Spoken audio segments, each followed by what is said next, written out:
আসসালামু আলাইকুম। এগুলো মূলত বাড়িটু জাতের লম্বা পটল। এই পটলটা সর্বোচ্চ ধরন তো বেশি হয়। দেখেন কি সুন্দর পটল ধরছে।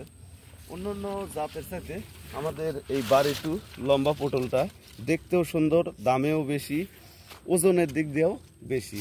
এই পটলটা মূলত উঁচু জমিতে চাষাবাদ করতে হয়। উঁচু জমিতে চাষাবাদ করলে সর্বোচ্চ ফলন ভালো পাবেন। আর 1 বিঘা জমি চাষাবাদ করলে সেক্ষেত্রে দেখা যাবে 15 মণ 20 মণ করে প্রতি সপ্তাহে পটল উৎপাদন করতে পারবেন। দেখেন পটল ধরে আছে, পটল আর পটল, কি সুন্দর পটল।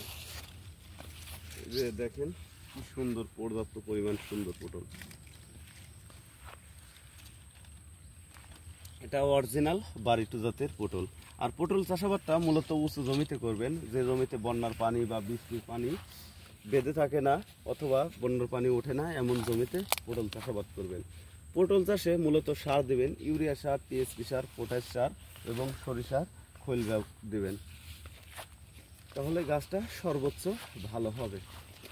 ভিউয়ার্স, আপনারা যেখান থেকেই নেন, জাত দেখে শুনে তারপরে আপনারা চাষাবাদ করবেন, অবশ্যই লাভবান হইতে পারবেন। দেখেন পটল ধরে আছে, থোকা থোকা পটল ধরে আছে দেখেন।